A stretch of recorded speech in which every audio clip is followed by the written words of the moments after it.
Bem-vindos de volta na disciplina de História dos Estados Unidos. Chegamos à nossa 7ª aula e atravessamos então a metade da nossa disciplina para falarmos de um assunto bastante conhecido da história dos Estados Unidos, mas também muito polêmico, que é a crise de 1929. Trata-se da maior crise econômica da história dos Estados Unidos e justamente por isso foi a mais estudada, o que gerou uma série de aproximações de diversas linhas do pensamento econômico e historiográfico sobre ela, o que vai fazer com que também exista bastante divergência sobre o assunto, ou então a produção de interpretações bastante superficiais e que são dadas como fatos consumados. Uma das grandes confusões que se faz, por exemplo, a respeito da crise de 1929 é que geralmente ela vem associada à Grande Depressão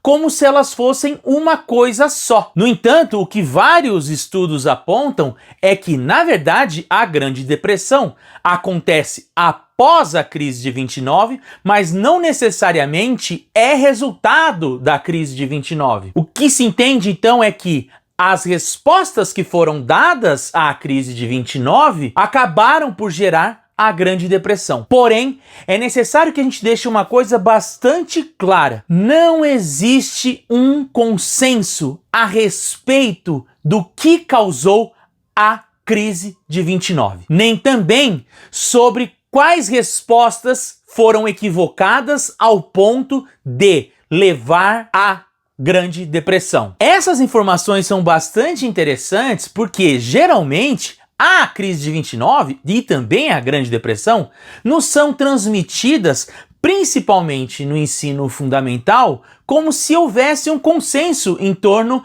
das explicações sobre a crise de 29. Como se existisse, de fato, entre economistas e historiadores, uma visão comum e verdadeira sobre aquilo que se produziu no ano de 1929, a partir de 24 de outubro, a Quinta-feira Negra de 1929. Por conta disso, a videoaula de hoje faz uma proposta um pouco diferente do que foi feito nas anteriores. Hoje, ao invés de analisarmos textos de historiadores sobre a crise de 29, nós vamos trazer um texto de um economista que representa uma visão alternativa à visão que nós temos geralmente difundidas nas escolas, que é mais filiada a uma leitura simplista da interpretação keynesiana sobre a crise de 29. A leitura keynesiana é derivada da linha interpretativa inaugurada por John Maynard Keynes, um economista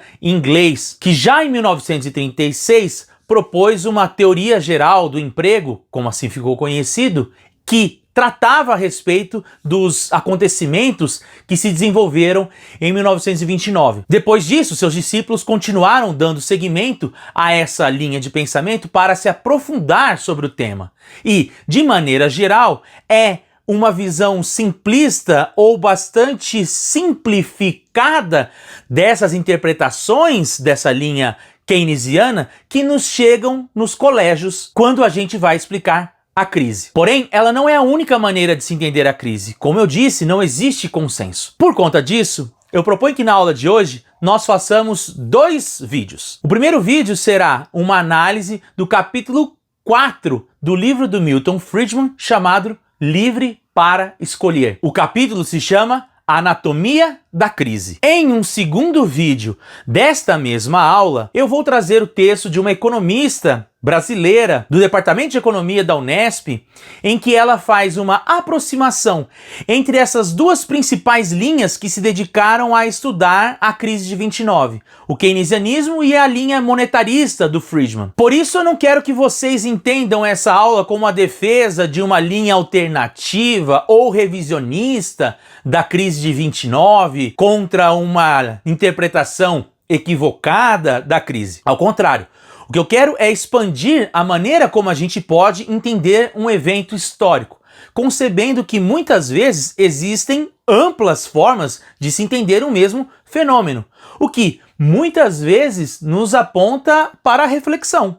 para entendermos quais pontos de cada teoria ou de cada linha apresentam maior fraqueza, de maneira que nosso juízo nos permita chegar o mais próximo do que de fato aconteceu. Sabemos que a história jamais conseguirá reconstruir um momento ou um evento histórico de maneira cabal. No entanto, nós historiadores temos sempre que nos esforçar nesta direção. Justamente por isso, vamos nos afastar um pouco do que os materiais escolares nos ensinam para tentar produzir algo novo, que nos permitam, portanto, num futuro, alertarmos nossos alunos sobre a existência dessa variedade de interpretações sobre um determinado tema. Se você perguntar para um vestibulando a respeito da crise de 1929, sobre o que foi a crise, provavelmente ele vai te dizer que foi uma grave crise do sistema capitalista com origem nos Estados Unidos e que se propagou pelo mundo na década de 1930. Provavelmente ele vai te falar que essa crise foi oriunda de um fenômeno paradoxal, uma vez que ela é o resultado de um crescimento exponencial que os Estados Unidos viveu na década de 1920, principalmente com o fim da Primeira Guerra Mundial. Segundo essa interpretação, ele pode dizer que os Estados Unidos experimentaram um grande crescimento depois da Primeira Guerra Mundial, muito por conta da fragilidade com que se encontrava a Europa para produzir novas mercadorias e que fez com que, durante um bom tempo, a Europa vivesse única e exclusivamente da importação de produtos norte-americanos. Essa importação de produtos americanos levou a uma euforia industrial nos Estados Unidos, que fez com que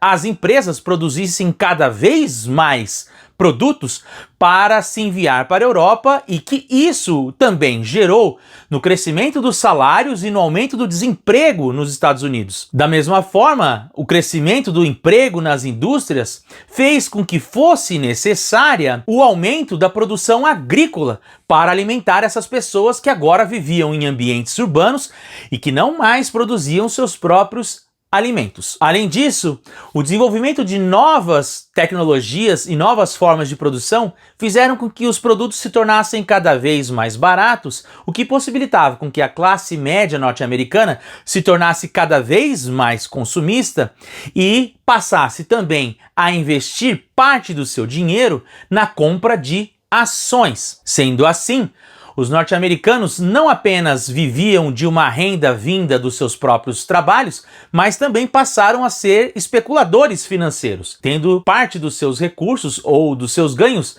oriundos do dinheiro investido na bolsa de valores. Sendo assim, os Estados Unidos teria entrado num ciclo de superprodução de mercadorias que, com a recuperação da Europa ao longo da década de 1920, tais produtos passaram a não encontrar seus antigos clientes disponíveis, o que fez com que as indústrias entrassem em um processo de estagnação dos seus lucros e também na perda de valor das suas ações, o que teria provocado uma grande fuga desses clientes com venda dessas ações, gerando um grande ciclo de perdas que não conseguiram ser sanadas pelos bancos. Assim, as empresas quebrariam, o valor das suas ações despencariam, os trabalhadores perderiam dinheiro na bolsa, perderiam o seu emprego e com isso estava dada a crise de 29, que naturalmente produziria então marcaria então o início daquilo que nós chamamos de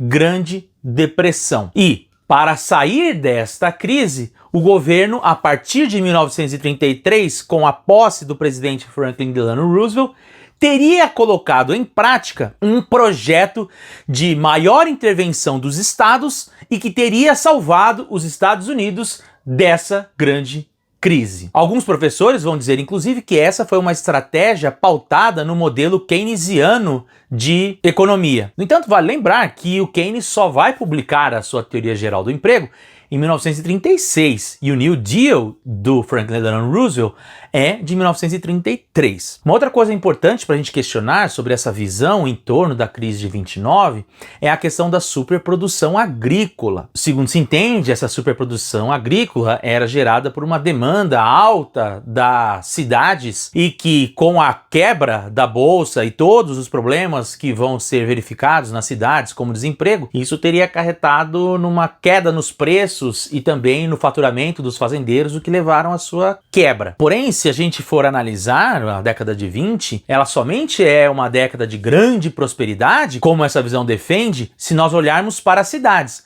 Porque o campo já vivia momentos de penúrias. Então a década de 20 é a época do burburinho, do grande crescimento, do jazz, do rádio e do superconsumo, dos automóveis e tudo mais, mas isso olhando para a cidade. A vida do trabalhador no campo já era difícil e do produtor no campo já era difícil na década de 20. Outra coisa importante para a gente pensar nessa forma como se entende a crise de 29 é justamente essa queda nas exportações norte-americanas como sendo apenas fruto de um reaquecimento europeu. Porque esse reaquecimento europeu não se deu da noite para o dia, ele foi produzido ao longo da década de 20, e aí o fluxo de demanda e procura, ele foi também se reajustando ao longo da década de 20. E nesse sentido, o que ficaria bastante marcado é uma proposta protecionista que é aprovada no Senado dos Estados Unidos, uma lei conhecida pelo nome de Hawley-Smooth Tariff de 1930 e que sobe assombrosamente as tarifas de importação nos Estados Unidos, o que levou a uma reação dos países europeus a não comprarem mercadoria dos Estados Unidos como uma forma de boicote. Então essa crise provocada por uma queda de exportações estaria mais localizada a partir de 1930 e não antes de 1929. Além disso, outra coisa que aparece repetidas vezes nessa forma de interpretar a crise de 29 é justamente que ela é uma crise oriunda especificamente do sistema capitalista e que o Estado, portanto, não teria responsabilidade sobre a crise. Existem duas formas de se compreender essa questão, para além dessa linha mais tradicional, que vão dizer justamente o oposto. Se nós formos pegar, por exemplo, a linha interpretativa da escola austríaca do Hofbauer, ele vai dizer que é o contrário. Todo esse cenário foi gerado por conta de incentivos que o governo fez justamente no setor agrícola e de um protecionismo protagonizado pelo Estado, representado pelo Senado, com essas intervenções nas políticas de livre comércio e de tarifa alfandegária. Além disso, outro autor da escola austríaca, o Hayek, vai ter uma visão também relacionada à participação do Estado na formulação da crise, mas que tem a ver com os juros estabelecidos pelo Banco Central norte-americano, que teriam feito com que o dinheiro se tornasse tão barato que era melhor para um trabalhador pegar o dinheiro emprestado e reinvesti-lo na bolsa, ao ponto em que, quando a bolsa quebra, ele não tem dinheiro para pagar o empréstimo que ele fez. E, por fim, uma terceira linha que também entende que o cerne da crise não está necessariamente no sistema capitalista, mas em uma falha provocada pelo Estado justamente por não cumprir algo que era a ele determinado, é justamente a linha monetarista do Milton Friedman.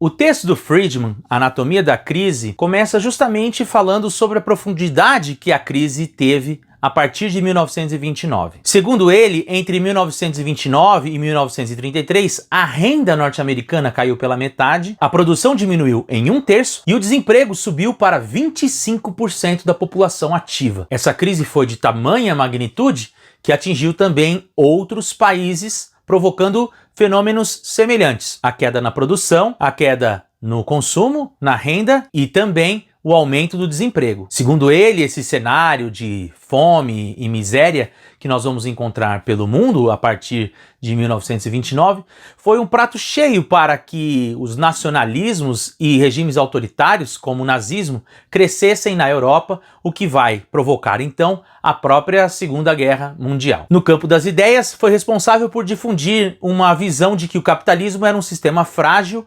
propenso a possuir constantes crises que cada vez se tornariam mais sérias. Justamente por por isso era necessário desenvolver estratégias em que o governo tivesse maior controle sobre as ações dos mercados, impusesse maiores regulamentações para justamente evitar que essas crises acontecessem ou então fossem melhores sanadas. Isso está diretamente vinculado a uma própria alteração no pensamento econômico de então, em que as ideias do John Maynard Keynes vão se estabelecer como um grande player na construção de uma hegemonia no pensamento econômico a respeito da maior intervenção do Estado nos processos produtivos. Essa compreensão que se desenvolve nas ideias econômicas vai se sobrepor à antiga interpretação de que políticas monetárias eram suficientes para gerar o desenvolvimento econômico e estabilidade financeira. Porém, Friedman discorda dessa interpretação,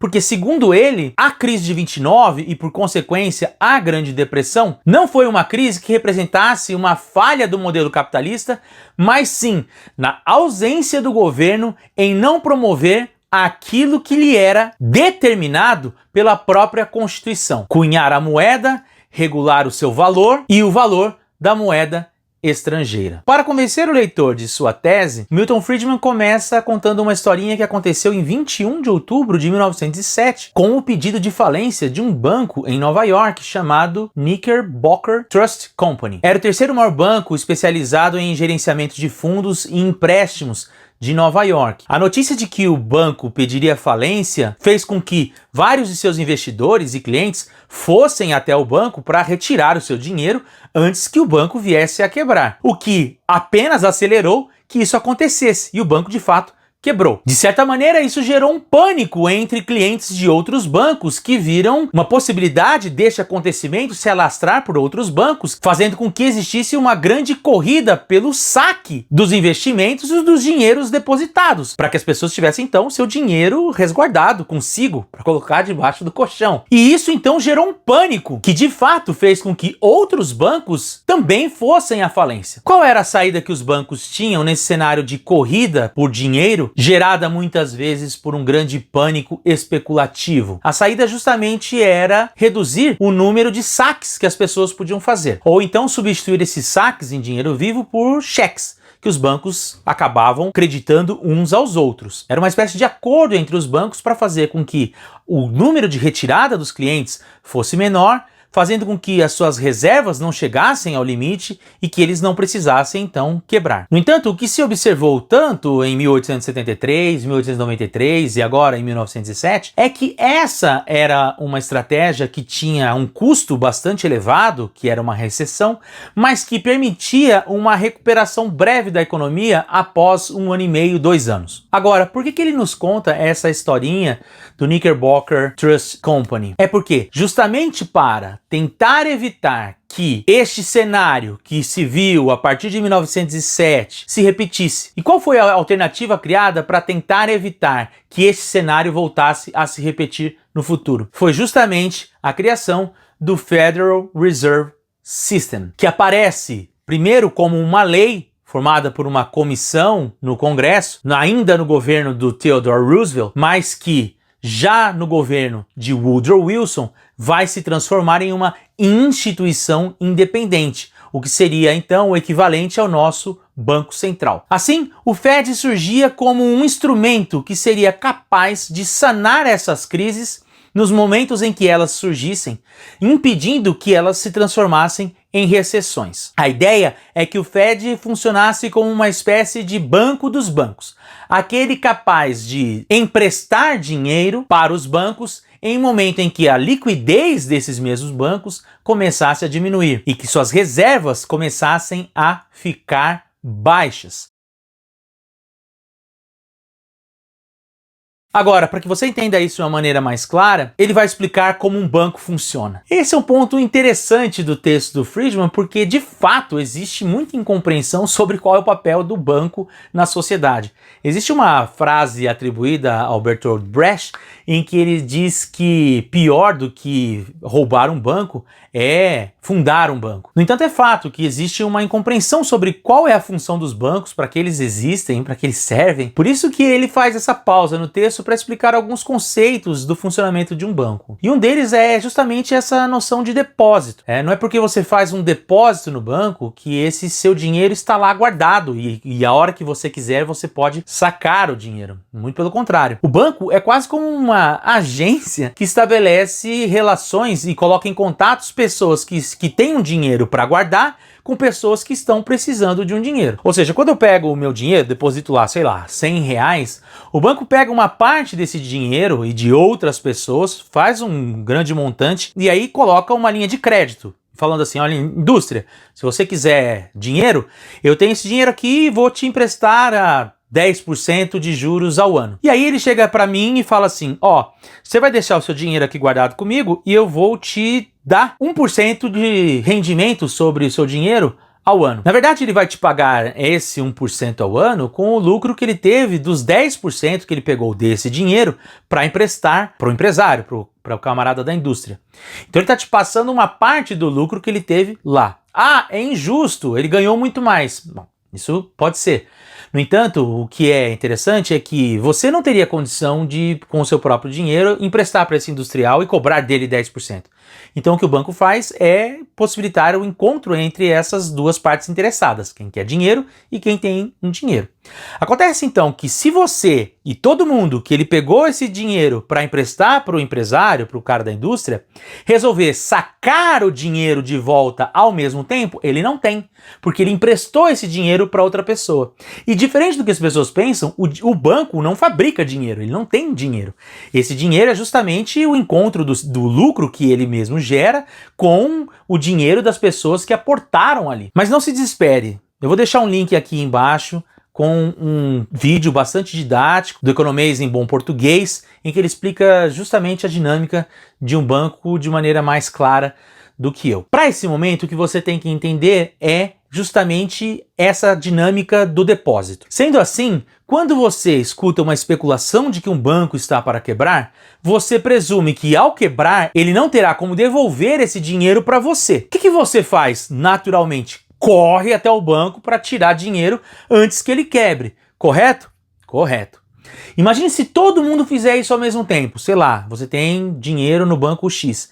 O banco X sai uma notícia de que ele vai pedir falência. Eu, você, todo mundo vamos correr até o banco X para tentar tirar esse dinheiro, certo? O banco X não tem esse dinheiro porque ele emprestou para as pessoas. Ele só tem dois jeitos de dar esse dinheiro imediatamente. Pedindo para que as pessoas que ele emprestou dinheiro devolvam esse dinheiro emprestado imediatamente e aí ele possa te devolver, ou então recorrendo a outros bancos para pedir empréstimo a outros bancos para que por meio desse empréstimo ele consiga te dar esse dinheiro. Principalmente num sistema financeiro, como lá em 1907, em que não existia o banco dos bancos.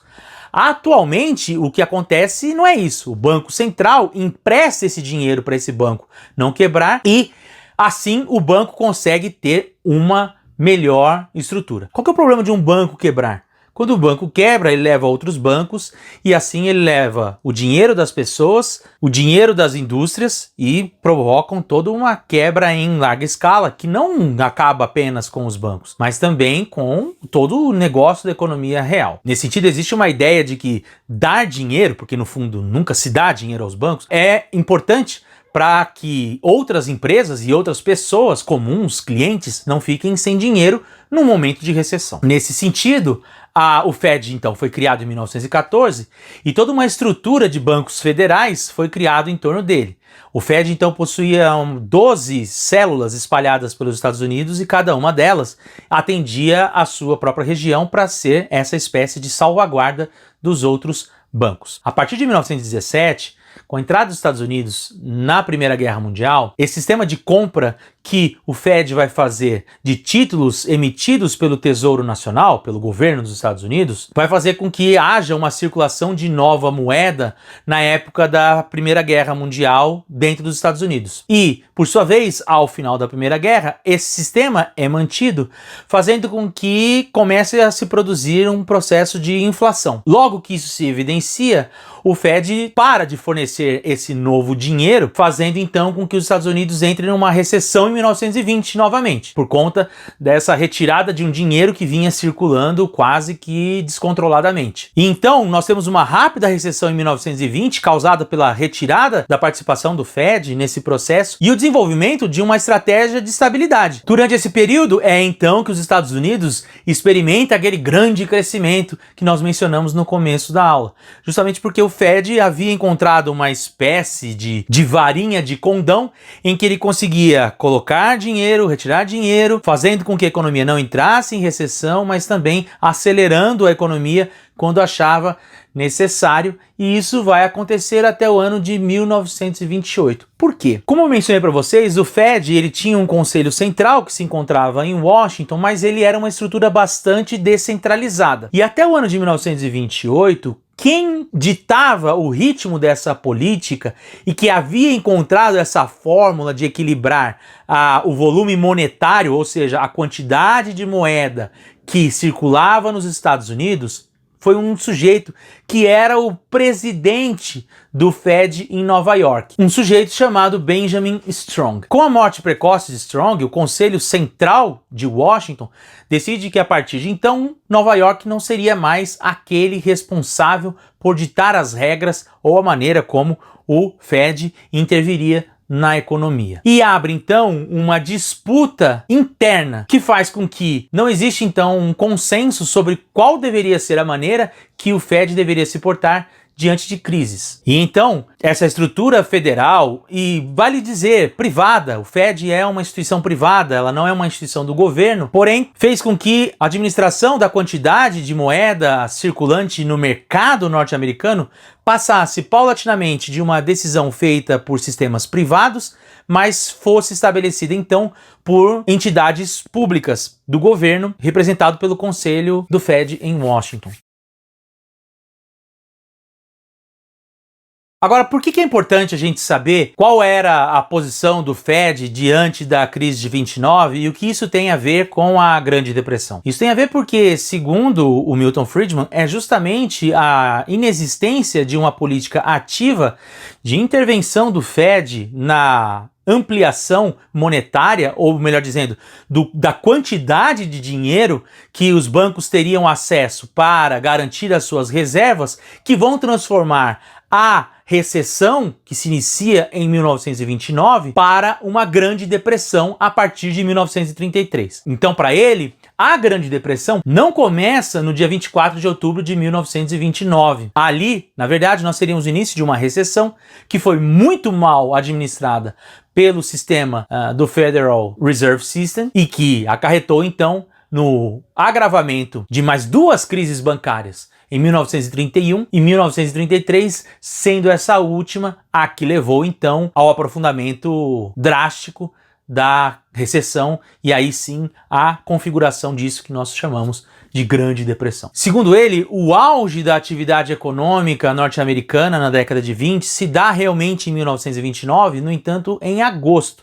E que entre agosto e outubro já era possível perceber uma queda na produção econômica norte-americana, o que demonstrava já um enfraquecimento e uma desaceleração dessa economia. Ou seja, primeiros sinais de que essa economia poderia entrar numa recessão. Sendo assim, a quebra das ações se demonstrou como uma espécie de efeito dessa recessão que se inicia a partir de agosto, que vai levar ao estouro de uma bolha especulativa em torno do negócio das ações, que vai levar então à necessidade de recorrência a empréstimos de bancos e que, por sua consequência, vai acarretar na quebra desses bancos. O interessante é que a primeira resposta que o Fed dá aos primeiros sintomas dessa recessão e da crise de 29 é a mesma que ele fez ao longo da década de 20, aumentando o lastro de moeda, né, aumentando a liquidez financeira nos mercados, socorrendo um banco e outro.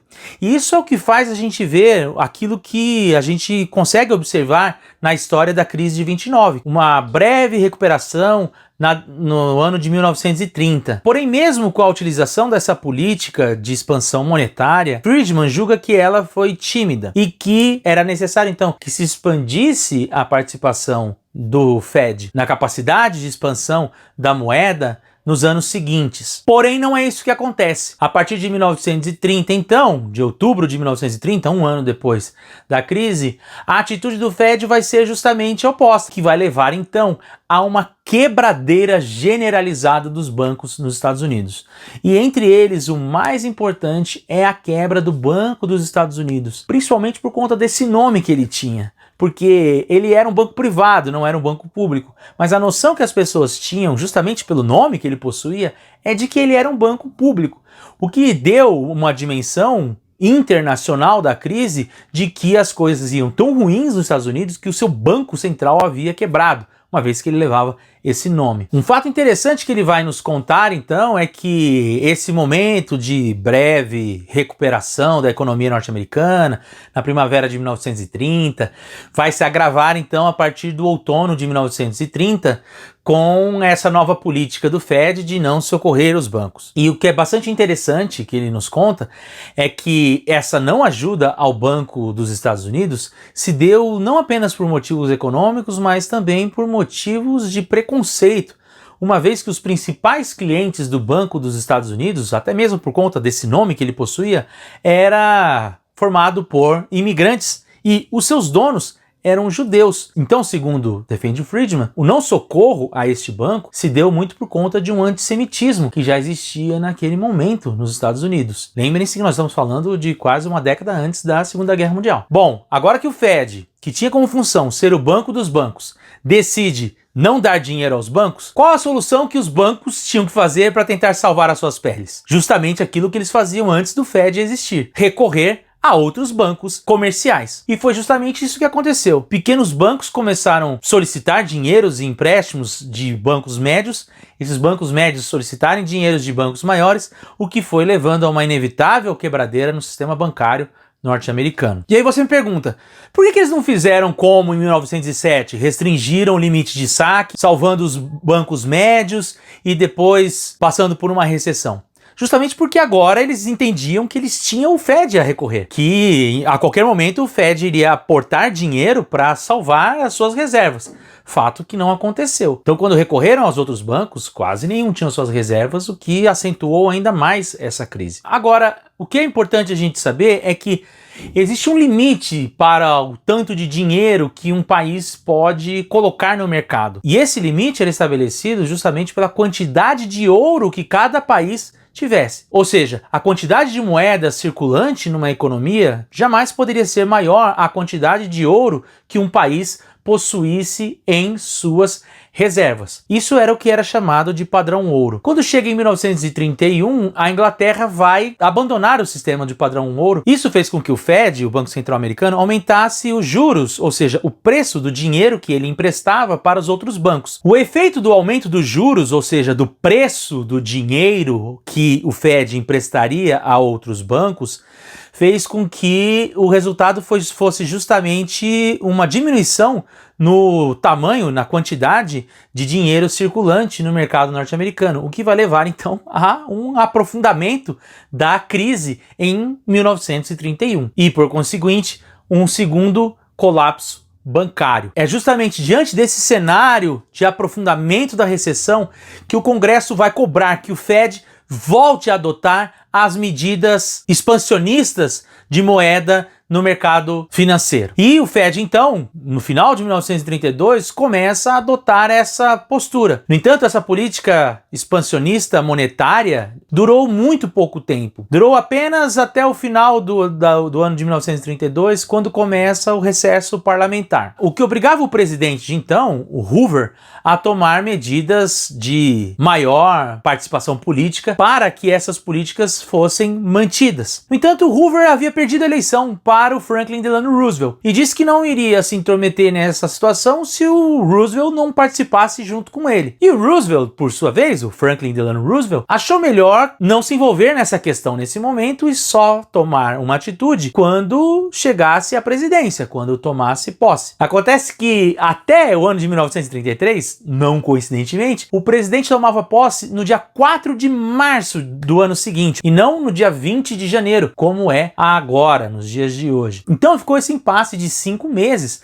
entre a eleição do Franklin Delano Roosevelt e sua posse. E esse impasse entre os dois presidentes gerou justamente esse terceiro pânico no sistema bancário e que agora seria o mais forte de todos. O que levou, inclusive, alguns bancos pressionarem que o Hoover declarasse feriado bancário para que as pessoas não tivessem mais a possibilidade de sacar os dinheiros e evitar, então, que os bancos viessem a quebrar. O Hoover atende a esses pedidos e promove no dia 4 de março, o dia da posse do Roosevelt, o feriado bancário. Roosevelt, assim que assume, também estabelece feriado bancário a partir do dia 6 de março, que duraria até o dia 16. Ou seja, as pessoas perderam acesso aos bancos durante 10 dias. E isso fez com que a ideia de se criar um banco central que fosse o banco dos outros bancos entrasse também, por si só, em colapso. Nós brasileiros não temos dimensão do que é um sistema bancário descentralizado, como é o caso norte-americano, apesar da existência do Banco Central norte-americano, do Federal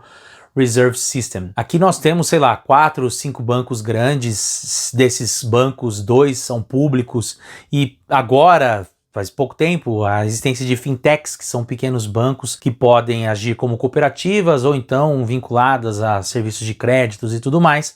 Não vou fazer propaganda aqui de ninguém, mas a realidade é que em 1929 os Estados Unidos tinham 25 mil bancos. Quando chega 1933, às vésperas do feriado bancário proposto pelo Roosevelt em 6 de março, os Estados Unidos já tinha 18 mil bancos. Ao final do feriado, 10 dias depois, existiam apenas 12 mil bancos nos Estados Unidos. No mesmo ano, por conta de renegociações de dívidas, 3 mil bancos voltariam a funcionar. Ou seja, de 1929 a 1933, foram 10 mil bancos que deixaram de existir nos Estados Unidos. Isso dá uma dimensão de quão grande e quão grave foi a crise. A última parte do texto do Friedman é justamente sobre a análise desses dados que ele apresenta, sobre a não participação do Fed na política de expansão monetária, sobre o número de bancos que quebraram, sobre a incapacidade do governo de socorrer num momento de crise. E ele vai dizer que esses eram dados que não existiam naquele momento e que, inclusive, o próprio Keynes não teve acesso para elaborar a sua teoria geral do emprego. E ele vai dizer que mesmo hoje, olhando todos esses dados e essas informações, existem bastante controvérsias em relação a como eles podem ser analisados. É legal que ele assuma essa dificuldade. Sendo assim, ele nos apresenta algumas dúvidas que ainda podem existir com relação à natureza da crise. A primeira pergunta é: o colapso monetário leva ao colapso econômico? Ou seja, a ausência de dinheiro circulando no mercado financeiro, principalmente na promoção de um maior colchão para os bancos, promove o colapso da economia, ou é o colapso da economia que gera a crise monetária? Para o Friedman, diante de tudo que nós apresentamos até aqui, não existe muita dúvida sobre isso.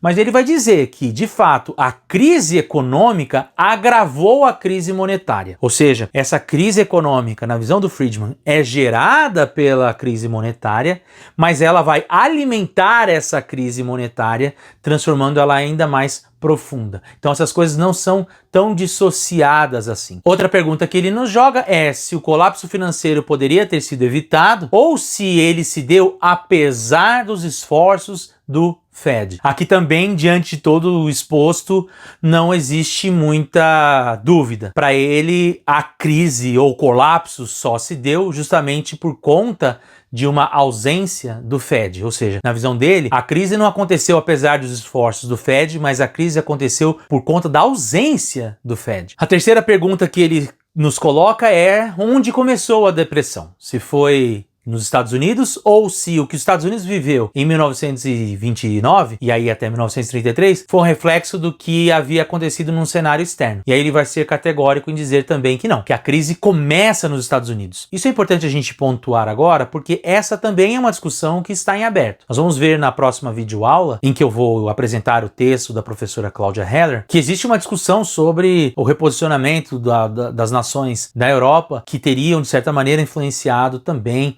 na expansão da crise dentro dos Estados Unidos e ao redor do mundo. No entanto, para o desespero do Friedman, o resultado dessa crise foi justamente um fortalecimento do Fed, que a partir de 1934 vai começar a ter uma atitude mais participativa e vai ser mais centralizado na figura de Washington.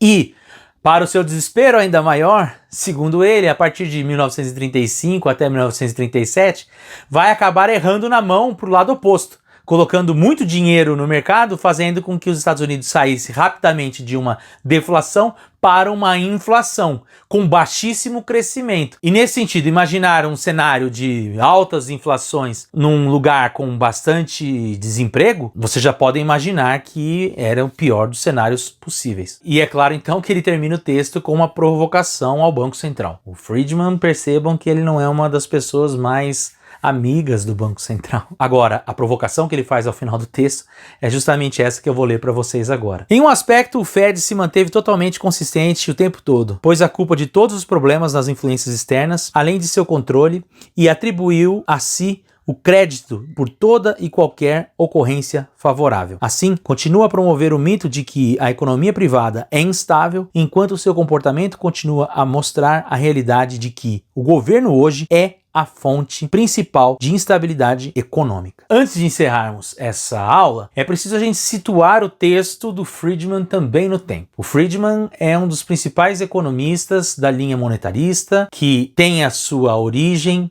na Universidade de Chicago. É também onde é formado alguns economistas bastante importantes. De certa maneira, a Escola de Chicago para a economia é uma das grandes referências mundiais de excelência. Porém, a primeira vez que esse texto aparece é no ano de 1980, nesse livro Freedom to Choose, Liberdade para Escolher. Os estudos de Friedman sobre a Grande Depressão e também a crise de 29 eram mais antigos, eram anteriores, eram da década de 60 ou 50, se não me falha a memória. Porém, esse é o momento em que os conservadores estão voltando ao poder, na figura do Ronald Reagan, na eleição de 1980. E que as ideias monetaristas do Milton Friedman seriam amplamente adotadas pelo governo do Reagan. Então, essa leitura que ele vai fazer e essa provocação final que ele faz no texto e que eu li para vocês está muito mais vinculada e muito mais direcionada ao que estava os Estados Unidos vivendo na década de 80, uma noção de que todos os problemas dos Estados Unidos, como por exemplo o alto desemprego, estavam na conta do Estado, é por conta dessa linha econômica que seria implementada a partir do Ronald Reagan. Uma visão mais liberal na economia e mais conservadora nos costumes, mas que nós vamos falar sobre isso em uma outra oportunidade. Agora, não se esqueçam que essa aula tem uma segunda videoaula, o texto da professora Cláudia Heller, em que nós vamos tentar fazer aproximações entre a linha monetarista do Milton Friedman e a linha keynesiana do John Maynard Keynes, e tentar vermos como elas podem dialogar, o que elas possuem em comum, o que elas possuem que as distanciam, e também entender essa relação entre um fenômeno global da crise de 29, ou melhor, da Grande Depressão, em relação a essa crise gestada dentro do próprio Estados Unidos. Então não se esqueçam, tem outro vídeo para essa aula de hoje.